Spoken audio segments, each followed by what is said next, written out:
지금 매주마다 사랑을 설교하면서 저 자신 스스로에게 참 사랑에 많은 도전이 되어지는 것을 경험하게 되어집니다. 사랑에 대해서 다시 한 번 더 생각해보고 사랑이 얼마나 소중한 것인지에 대해서 스스로 계속해서 질문해 보게 되어지는 것 같습니다. 바울이 오늘 본문에서 특별히 고린도 교회를 향하여 전한 메시지를 한 단어로 요약해 본다면 사랑이라고 할 수 있겠습니다. 예수 그리스도가 지신 십자가, 그 십자가의 능력으로 말미암아 우리에게 구원이 임했음을 그렇게 1장에서부터 시작을 합니다. 여기에는 예수 그리스도의 희생의 사랑이 있는 것이지요. 십자가의 능력을 통해서 우리가 구원받았다. 여기에는 예수 그리스도의 희생의 사랑이, 그런 메시지가 담겨져 있는 것입니다. 그리고 사랑의 클라이막스라고 할 수 있는 이 13장을 통해서 구체적인 주님의 사랑을 말합니다. 특히 13장은 바로 앞에 있는 성령의 은사를 소개한 부분에 이어서 나오는데 12장 말미와 13장 사이에 이런 말씀이 한 구절 나옵니다. 그러나 여러분은 더 큰 은사를 열심히 구하십시오. 이제 내가 가장 좋은 길을 여러분들에게 보여드리겠습니다 말씀합니다. 더 큰 은사를 열심히 구하십시오. 내가 가장 좋은 길을 여러분들에게 보여주겠다. 그렇게 사도 바울이 말씀을 하면서 13장으로 이제 넘어오게 됩니다.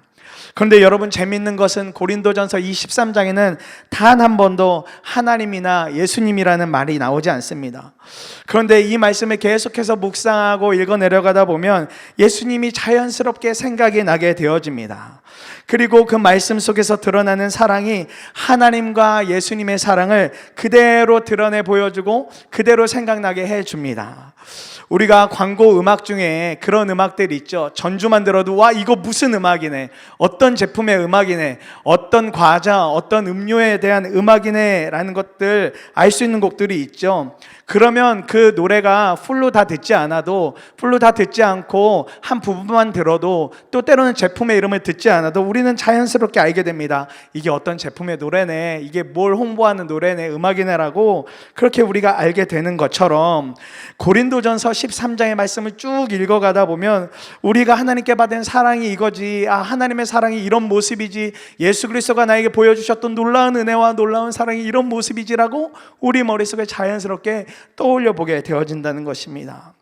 그럼에도 불구하고 우리는 이 고린도전서 13장을 읽으면서 때때로 오해할 때가 있습니다.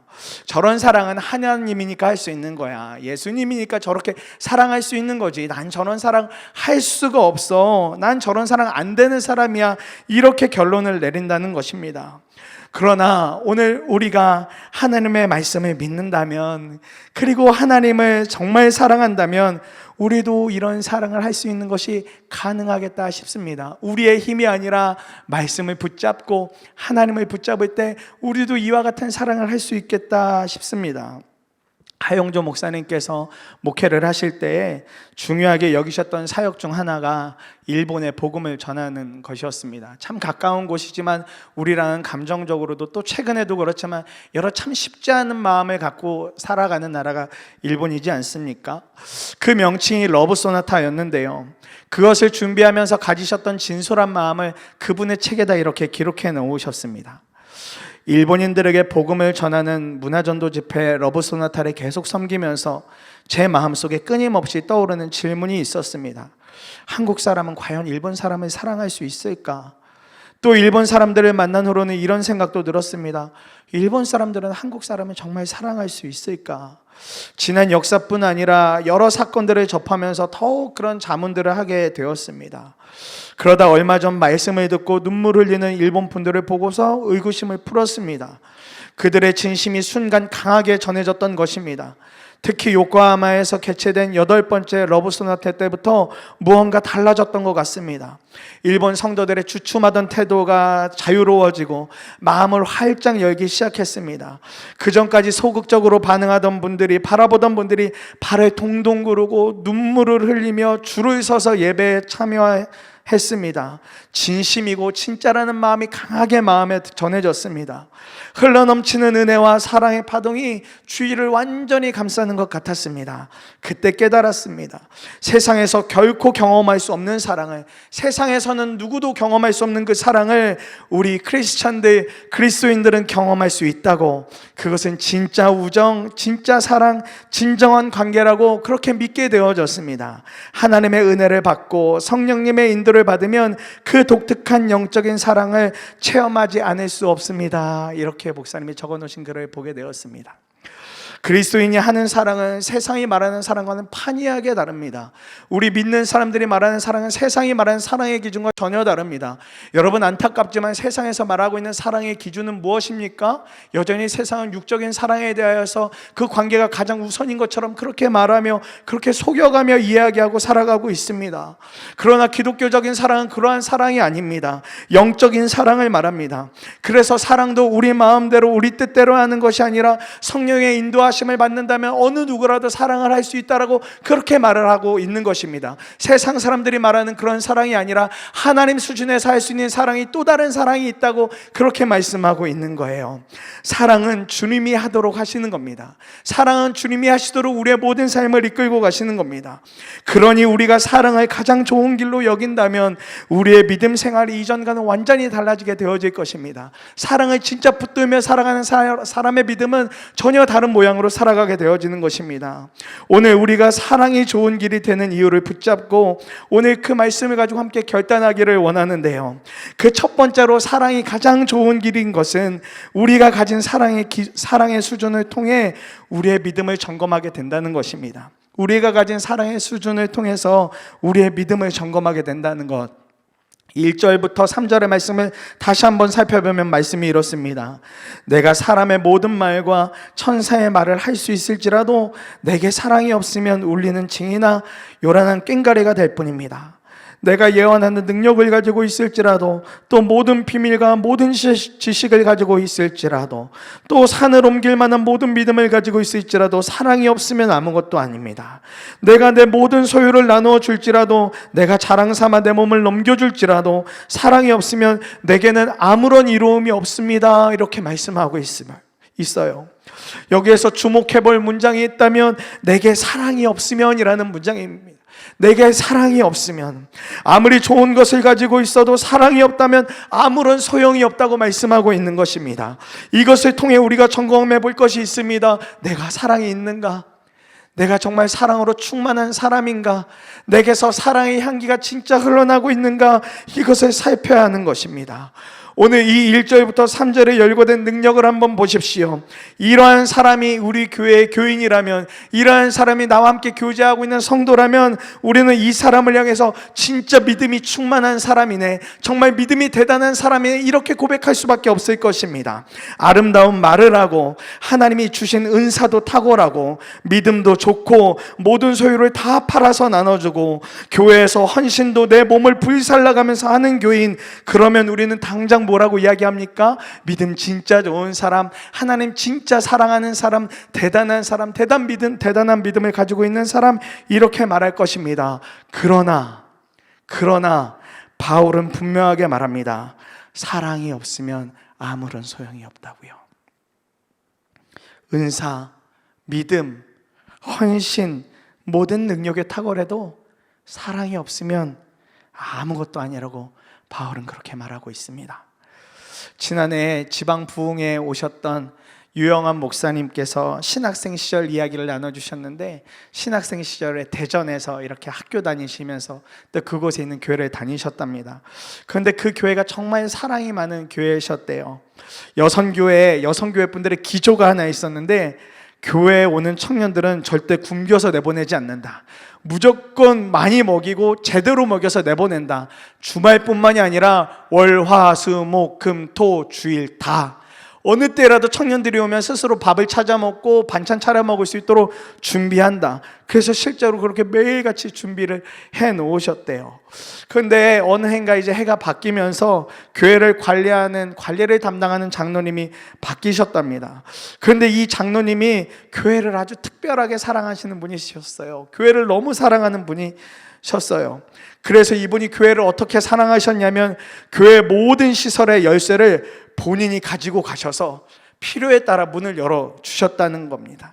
어떤 경우에는 필요가 있어도 본인이 열어줄 시간이 없으면 열어주실 수가 없는 거예요. 사역자들이 찾던, 성도님들이 찾던, 밥을 먹으러 오던 청년들이 찾던 열쇠가 없으니까 들어갈 수가 없는 겁니다. 그러니까 자연히 청년들의 발걸음이 끊어지게 되는 거예요. 저 교회 가면 누구라도 밥 먹을 수 있어 해서 그렇게 주변의 청년들이 아무 때라도, 대전역 근처에 있는 교회였기 때문에 많은 청년들이 그렇게 수시로 들락거리며 그렇게 밥을 먹는 기쁨을 누렸는데, 그것 뿐만 아니라 성도들조차도 굉장히 불편해지게 되셨다는 겁니다. 그러니까 자연스럽게 교회 청년들이며 성도들이며 기도하러 오는 사람들이면 발걸음이 자연스럽게 끊어지더라는 거예요. 너무나도 속이 상하죠. 성도님들 사이에 얼마나 속이 상했습니까? 매일같이 드나들던 성전을 내 맘대로 다닐 수 없으니, 그렇다고 그 장로님 탓을 할 수도 없고 막 그렇게 속상해하고 있으셨다는 거예요. 그러다가 어느 날 장로님이 어떤 연유로 인해서 그 교회 관리하던 직을 내려놓게 되셨답니다. 교인들끼리 할렐루야가 터져나온 거예요. 이제 교회 갈 수 있겠다, 내 맘대로 갈 수 있겠다. 아니나 다를까요? 그 후로 다시 교회가 전에 하던 대로 청년들에게 그렇게 밥을 차려주고 맘대로 먹도록 해주고 교인들이 이렇게 북적북적 일주일 내내 생활할 수 있도록 공간을 마련해 주셨다는 거예요. 그러니까 성도들이 얼마나 기뻐했는지 모른다고 그 말씀 전해주시더라고요. 우리도요, 그런데 교회에서 사랑이라는 단어를 수도 없이 들으니까 사랑을 잘 하는 줄 알아요. 내가 하고 있는 방법이 정확한 사랑의 방법인 줄 알아요. 그 장로님도 그게 교회를 사랑하는 방법이셨어요. 교회를 깔끔하게 정리하는 거, 아무도 못 들어올지라도 교회 공간을 정확하게 지켜주는 거, 그게 그분한테는 교회를 사랑하는 방법이셨던 거예요. 그런데 많은 사람들이 어려움을 당했어요. 우리가 생각하고 있는 사랑의 수준이 그럴 때가 있어요. 내 기준으로 사랑하면 이게 맞는 거잖아, 이게 옳은 거잖아, 이렇게 하는 게 맞는 거지, 이게 하나님 사랑하고 교회를 섬기는 거지, 이렇게 사랑할 때가 많다라는 것입니다. 여러분, 자리나 위치나 어떤 능력이 사랑을 말하지 않습니다. 그것이 사랑이라고 말할 수 없습니다. 그것이 권세가 되어졌다면 그거 사랑이 아닙니다. 오히려 대단한 능력이 없어도 우리 안에 사랑이 있어야 됩니다. 가진 것이 없고 부족하고 능력이 없어도 사랑이 있어야 됩니다. 사랑이 충만하면 그것으로 인해서 주변 사람들이 우리 안에 계신 하나님을 보게 되어지는 것입니다. 아주 명확하게요. 사랑, 진짜 그 사랑이 너무나 중요한 것입니다. 우리가 믿음 생활을 점검하면서 그렇기 때문에 내가 하는 모든 일에 내가 사랑을 진짜 가지고 일하고 있는가? 사랑을 가지고 목사님도 섬기고 장로님도 권사님도 집사님도 또 사랑하는 우리 교회학교 학생들도 그렇게 섬기고 교회도 또 하나님도 그렇게 섬기고 있는가를 늘 점검해야 하는 것입니다. 그뿐만이 아닙니다. 삶과 가정과 직장과 교회 공동체, 결혼하는 것, 자녀, 부부, 부모 관계 모든 영역에서 내가 정말 다른 것은 몰라도 내가 사랑으로 정말 대하고 있는가, 사랑으로 정말 다가가고 있는가를 우리는 늘 점검을 해야 하는 것입니다. 저는 이런 부분에서 참 할 말이 별로 없는 사람인 것 같아요. 저는 어제도 참 부끄러운 모습을 보였거든요. 어제 저희 아이가 갑자기 좀 다치게 돼서 응급실에 가게 되었습니다. 저도 아내도 처음 겪는 상황 속에서 참 많이 당황스럽더라고요. 그런데 제가 하는 사랑과 아내가 하는 사랑에 참 차이가 크다는 것을 깨닫게 되었습니다. 요즘에 병원 입장하려고 하는데 여러 검사가 필요하더라고요. 그냥 응급실 한번 들어가는 게 그냥 안 되더라고요. 아이가 폐 사진 하나를 찍고 들어가야 된다는 거예요. 근데 아이가 뭐 울고 못 들어간다, 못 찍겠다 막 그렇게 버티니까 저는 아버지랍시고 한다는 행동이 아이를 빨리 치료받게 하는 게 사랑이라고 생각해서 거기에만 집중해서 아이의 마음을 사랑으로 돌보지 않고 힘으로 제압하려고 하고 있더라고요. 끌어당겨서 카메라 앞에, 그 사진 찍는 거 앞에 놓으려고 하고, 안 간다는 아이를 막 억지로 막 끌고 가려고 하고, 저는 그러고 있더라고요. 마음만 막 급해가지고 말이죠. 그런데 옆에서 보던 아내가 아이를 달래기 시작하는 거예요. 저는 막 속이 타는데요. 근데 아내는요, 아이의 마음을 읽어주고 들어주고 그렇게 진정시키더라고요. 그 후에 아이가 치료를 받고 병원에서 나올 수 있었습니다. 그러면서 깨닫게 되어졌어요. 저는 여전히 급하면 사랑으로 대하지 않고 그냥 내 힘으로, 내 행동으로 그렇게 행하는 사람이구나. 마음이 중요하지 않고 내 고집대로 움직여 주기를 바라는 그런 사람이구나. 그걸 깨닫게 되었어요. 그런데 아내는 사랑으로 끝까지 아이의 마음을 읽어주고 기다려주고 그렇게 끝까지 대하는 모습 보면서 아휴, 사랑이 참 부족하구나. 사랑 앞에서도 이기적인 내 모습이구나. 그 모습을 고백하게 됐습니다. 회개하게 되어졌어요. 어느 교회 여성교회가 김치를 담글 때 두 파가 나누어졌답니다. 배추김치파와 무김치파가 나눠졌다는 거예요. 진짜 황당하죠. 김치는 한 가지 그냥 아무거나 먹으면 될 터인데 배추김치파와 무김치파가 나눠져서 그렇게 막 이렇게 서로 막 챙챙하게 버티셨다는 거예요. 다 맛있는 김치를 교인들에게 먹이고 싶은 거죠. 뭐 그건 너무 기쁜 마음인 거죠. 그런데 그 가운데 하나가 빠지니까 이렇게 되더라고요. 사랑하는 마음이요. 사랑하는 마음이 다르니까 서로 이기적이 되어지고 서로 그렇게 팽팽하게 다투게 되어지더라고요. 사랑에 빠지고 자신의 이기심만 남으니까 관계가 깨어지고 어려움만 남게 되어지는 것입니다. 사랑하는 여러분, 우리 삶 가운데 늘 사랑을 점검해야 돼요. 사랑을 점검해야 돼요. 아무리 다 가졌어도 사랑 없으면 안 된다. 나는 다른 것은 없어도 사랑만큼은 할 거야. 진짜 사랑만큼은 하면 살아갈 거야. 이런 자세와 믿음을 가지고 우리가 삶을 살아가야 됩니다. 그 삶을 하나님이 정말 기뻐하세요. 다른 것 없어도 사랑 한 가지로 말할 수 있어야 하는 것입니다. 그러면서 두 번째로 사랑이 가장 좋은 길인 것은 사랑을 통해서 우리는 실제적인 성령의 열매를 맺게 되는 삶을 살게 된다는 거예요. 사랑을 통해서 실제적인 성령의 열매를 맺게 되는 삶을 살게 됩니다. 오늘 4절부터 7절의 말씀 보면 사랑은 오래 참고 친절합니다. 사랑은 시기하지 않으며 뽐내지 않으며 교만하지 않습니다. 사랑은 무례하지 않으며 자기의 이익을 구하지 않으며 성을 내지 않으며 원한을 품지 않습니다. 사랑은 불의를 기뻐하지 않으며 진리와 함께 기뻐합니다. 사랑은 모든 것을 덮어주며 모든 것을 믿으며 모든 것을 바라며 모든 것을 견딥니다. 아멘. 이렇게 말씀하고 있어요. 이 말씀을 보다가 우리가 잘 알고 있는 갈라디아서에 나오는 성령의 열매를 이렇게 떠올려 보게 되었습니다. 몇 주 전에 목사님도 설교하시다가 그 사랑을 설명하시면서 또 성령을 설명하시면서 이 성령의 열매의 사랑을 말씀해 주셨는데요. 갈라디아서 5장 22절과 23절에 보면 말씀이 이렇게 되죠.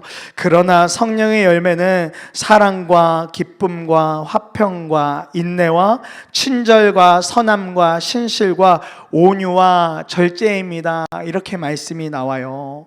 그런데 오늘 본문 4절에서 7절은요, 사랑의 의미에 대해서 바울이 쭉 열거한 말씀이거든요. 어느 것 하나 빼지 못할 만큼 사랑의 정의를 내려준 아주 귀한 말씀입니다. 이것이 총 15가지나 되는 메시지예요. 그리고 이 내용을 계속 묵상하다 보면 서두에 말씀드린 것처럼 우리는 자연스럽게 하나님의 사랑, 예수님의 사랑, 거기에 집중을 하게 되어집니다. 바울이 열거한 이 사랑의 개념은 구원받은 그리스도인들이라면 누구도 예외 없이 경험한 사랑입니다. 누구도 예외 없이요. 저는 이 말씀을 묵상하면서 이런 생각이 들었습니다. 갈라디아서의 말씀과 고린도전서의 말씀 두 가지를 이렇게 나열해 놓고 묵상하면서 이런 생각이 들었어요. 성령 충만이라는 하나의 나무에서 쭉 펼쳐진 듯한 사랑의 가지를 보여주는 것 같다. 성령 충만이라는 아주 튼튼한 그 나무 가운데서 사랑이라는 가지가 이렇게 쭉 펼쳐진 것 같다라는 생각이 들었어요. 그리고 그 가지를 통해서 맺혀지는 열매가 너무 분명한데 그것이 바로 고린도전서의 말씀과 갈라디아서 말씀 두 가지를 놓고 비교하면서 비롭게 깨닫게 되어졌어요. 사랑을 통해서 우리가 놀라운 열매를 많이 맺게 되어질 수 있겠구나. 사랑을 통해서 열매가 맺어지는 놀라운 통로가 되어지는 것이구나. 이걸 깨닫게 되어졌습니다. 내용이 이렇게 돼요. 오래 참고 모든 것을 덮어주고 견디는 것을 통해서 인내의 열매를, 친절과 무례하지 않음을 통하여서 친절의 열매를, 시기하지 않음, 뽐내지 않음, 교만하지 않음을 통해서 선함의 열매를, 자기의 이익을 구하지 않는 것을 통해서 절제의 열매를, 성을 내지 않고 원한을 품지 않는 것을 통해서 화평과 온유의 열매를, 불의를 기뻐하지 않고 진리와 함께 기뻐하고 모든 것을 믿는 것을 통해서 신실의 열매를, 그리고 사랑이라는 자체가 우리에게 주는 기쁨의 열매가 있다는 것을 깨닫게 되어졌습니다. 그러니 구원받은 사람, 성령이 함께 하시는 사람에게 사랑은 해도 그만 안 해도 그만이 아니라 필수라는 것, 꼭 살아내야 되는 것이구나라고 그렇게 붙잡게 되어졌어요.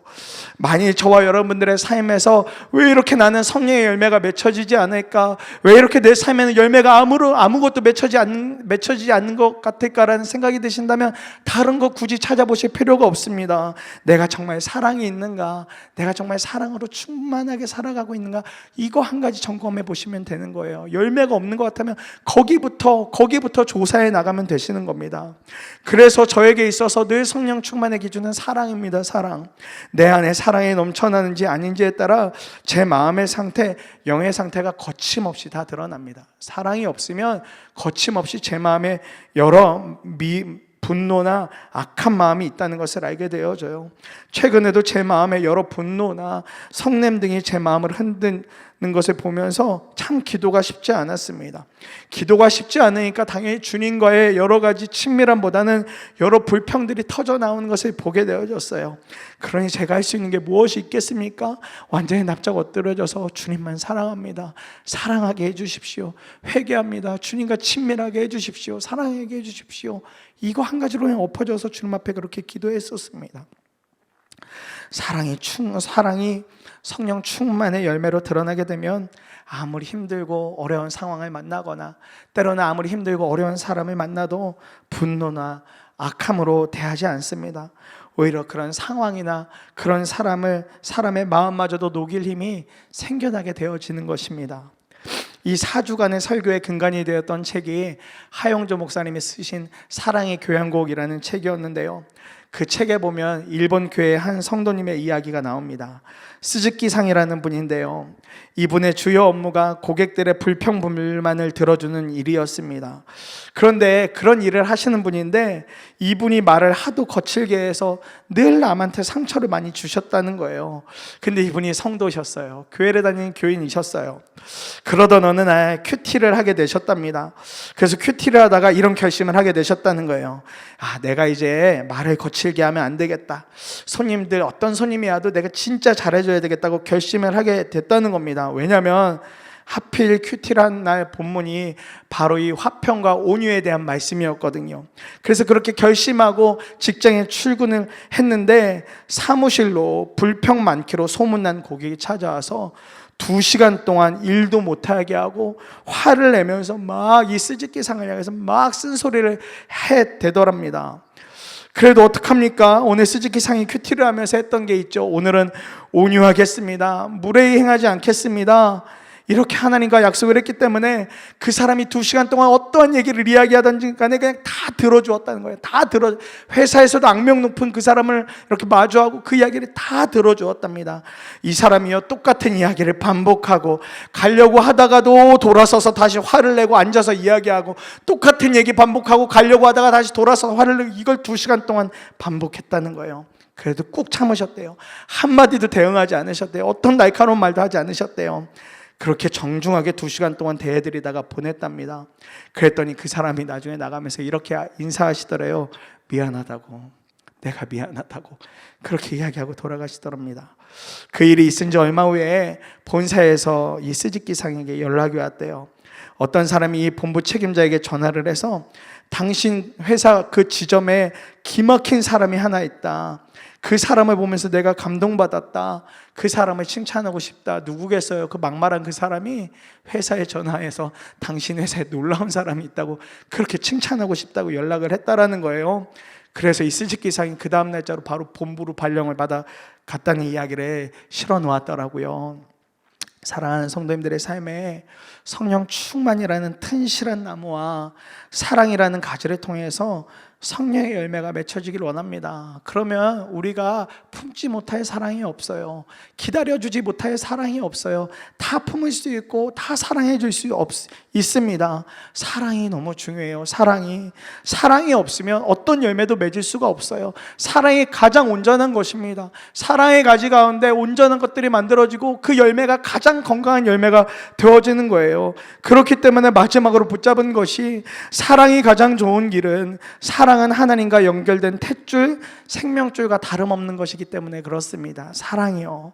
마지막으로 13절에 이런 말씀이 나옵니다. 그러므로 믿음, 소망, 사랑, 이 세 가지는 항상 있을 것인데 그 가운데서 으뜸은 사랑이다. 그 가운데서 으뜸은 사랑이다 말씀합니다. 여러분, 아이가 엄마 뱃속에 있을 때 모든 영양분은 탯줄을 통해서 공급이 됩니다. 만약에 이 탯줄에 문제가 생기면 좀 심각한 일이 벌어지게 되죠. 뱃속에 있는 아이의 생명에 문제가 생길 수도 있습니다. 우리가 하나님을 사랑할 때, 또 우리가 사랑이라는 삶을 살아나갈 때 조금은 과할지 몰라도 사랑을 이 정도로 여겨야 한다는 것입니다. 사랑 없으면 하나님 모르는 거다. 사랑이 없으면 하나님께 속한 게 아니다. 사랑이 없으면 생명이 없는 거다. 이 정도로 여겨야 우리가 겨우 이 땅에서 사랑을 조금 하면서 살아갈 수 있다는 거예요. 왜냐하면 요한일서 4장 7절과 8절에 이렇게 말씀하고 있거든요. 사랑하는 여러분, 서로 사랑합시다. 사랑은 하나님에게서 난 것입니다. 사랑하는 사람은 다 하나님에게서 났고 하나님을 압니다. 사랑하지 않는 사람은 하나님을 알지 못합니다. 하나님은 사랑이시기 때문입니다 말씀하고 있어요.